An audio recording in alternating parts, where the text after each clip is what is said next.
Hello नमस्कार हमारे channel में आपका स्वागत। हम आपको बहुत ही महत्वपूर्ण जानकारी देने वाले हैं अतिथि शिक्षकों के नियमितीकरण को लेकर। जो महाआंदोलन होने वाला है उसके लिए रूपरेखा तैयार कर ली गई है। क्या कहना है प्रदेश अध्यक्षों का, जिला अध्यक्षों का और शिक्षा मंत्री जी से इससे पहले क्या बात हुई थी और क्या आश्वासन मिला था और कौन सा संगठन नाराज है अतिथि शिक्षकों का, और अतिथि शिक्षकों का आंदोलन होगा कि नहीं होगा, इसके संबंध में पूरी विस्तार से मैं जानकारी देने वाला हूँ। वो लाइव वार्ता भी आपको सुनाने वाला हूँ अतिथि शिक्षकों को लेकर। तो आप वीडियो में बने रहें, वीडियो पूरा देखें। वीडियो अच्छा लगे तो लाइक करें और चैनल को सब्सक्राइब जरूर कर लें अपडेट पाने के लिए। दोस्तों, बहुत दिनों से एक विषय अतिथियों के बीच गूंज रहा है। अलग अलग ग्रुप्स में मैंने ये देखा है कि एक तो महाआंदोलन के दिन जब सरकार ने अतिथियों के प्रतिनिधि मंडल को मंत्रालय बुलाया तो आखिर वहाँ हुआ क्या, पता ना मुझे है ना बहुत सारे अतिथि भाइयों को, लेकिन चर्चा बहुत ज़्यादा चल रही है। दूसरा ये कि 2 अक्टूबर को आंदोलन होने वाला है या नहीं। इसके लिए आज हमारे साथ एक बेहद खास मेहमान जुड़े हैं जो अक्सर डीपीआई में अतिथियों की लड़ाई लड़ते रहते हैं और अमूमन वहाँ देखे जाते हैं। गुप्ता जी, तो इनसे हम चर्चा करेंगे। पहले तो आप ये बताइए, शुरुआत महाआंदोलन से करते। महाआंदोलन का जो डेलीगेशन था, शायद उसमें आप भी थे, वो मंत्रालय गए, तो आज इस मामले का पटाक्षेप कर ही दीजिए कि आखिर उस बंद कमरे में हुआ क्या था। पहले दिन जो लोग गए थे उसमें मैं नहीं था। उसमें बीएम खान जी, संतोष कहार, सत्येंद्र नागर और पवन प्यासी जी गए थे। उन लोगों का कहना यही है कि हम लोग जब शिक्षा मंत्री के सामने हमने यही बात रखी कि जो महापंचायत में आदेश हुए थे उसे जारी कर दिया जाए। तो शिक्षा मंत्री जी ने स्पष्ट तौर पे बोल दिया कि महापंचायत के आदेश को भूल जाओ, जो कुछ नया है अगर बात करना उस पर बात करो और लिस्ट बना के आप लाओ, सुबह आ जाओ।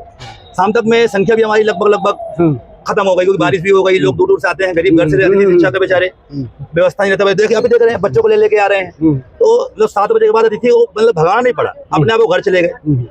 अगले दिन हमारे पास फोन आया कि आप लोग अपना डेलीगेशन लेकर के शिक्षा मंत्री से मिलने आ जाइए, जो आपकी तत्कालीन समस्याएं हैं। फिर भी हमारी ओर से जो उससे बात रखी गई थी, ये दूसरे दिन की बात है। हाँ, दूसरे दिन की। उसमें हमने यही बात रखी थी कि जो हमारी विभागीय परीक्षा ले लो या अभी आप हमें 12 वर्ष का कार्यकाल और 62 वर्ष की नौकरी दे दो। शिक्षा मंत्री जी ने कहा ये तो संभव नहीं, स्पष्ट तौर पर बोल दिया। और क्या समस्याएं हैं, तो हमने उनको 10 बिंदु और दिए जो तत्कालीन समस्याएं थी, जैसे कि जो पूर्व से हमारे लोग बाहर हो गए हैं, आप उनको परीक्षा आधार पर रखवा दो, 30% से कम रिजल्ट वालों को आप ज्वाइन करवा दो। उन्होंने कहा ठीक है, ये कर देंगे। और ये भी कहा कि जो बाहर हुए हैं उनको भी हम रखवाने का प्रयास करेंगे। गुप्ता जी, यहाँ बीच में रोकूंगा, ये सारी चीजें तो आ भी गई थी, वो 10 मांगे जो तात्कालिक थी। जी। कुछ अतिथियों में नाराजगी है कि यार आप तो बात महाआंदोलन का आमंत्रण महापंचायत को लेके हुआ था, तो ये क्या करे आए आप।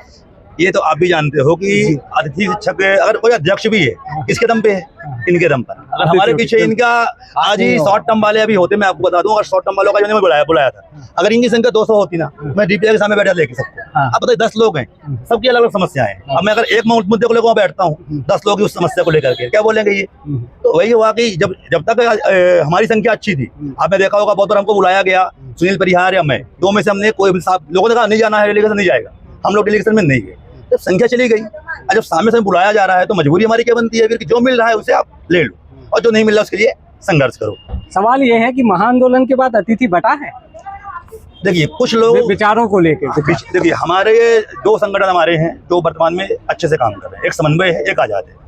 हर जगह पर आप जानते हैं कुछ न कुछ मंत्रा होते हैं। मैं यही शब्द उपयोग इसलिए करूंगा कि कुछ लोगों के बेवकूफ़ी के कारण संगठनों में बिखराव हुआ है, ये मैं मानता हूँ, निश्चित तौर पे हो रहा है। क्योंकि अब आप देख ही रहे होंगे कि अभी 1-2 तारीख का एक अनुरोध हो रहा है कि आंदोलन करना है आजाद की ओर से।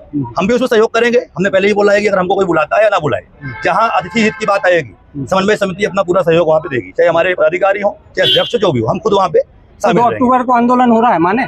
हाँ, निश्चित तौर पर अगर आजाद बोल रहे हैं, अगर आजाद वाले बोल रहे हैं, तो अगर वो चारों ओर मीडियम भी दे रहे हैं, पूरे सोशल मीडिया में चल रहा, तो करने ही वाले होंगे। और हमको भी आमंत्रण पत्राया है। अब तो आमंत्रण नहीं देना चाहिए उनको, हालांकि ये गलत बात है, क्योंकि संगठनों में हक के लिए आमंत्रण नहीं दिया जाता है, बुलाया जाता है। आप अपने से, आपके अंदर जमीर हो तो आप खुद जाओगे, और निश्चित तौर पे हम लोग जाएंगे भी, इसमें कोई शक की बात नहीं है, हमारा पूरा सहयोग रहेगा। बिल्कुल, ये थे हमारे साथ अतिथि समन्वय समिति से जुड़े हुए हैं गुप्ता जी। बड़े बेबाकी से इन्होंने बेबाक बात पे अपनी बात रखी।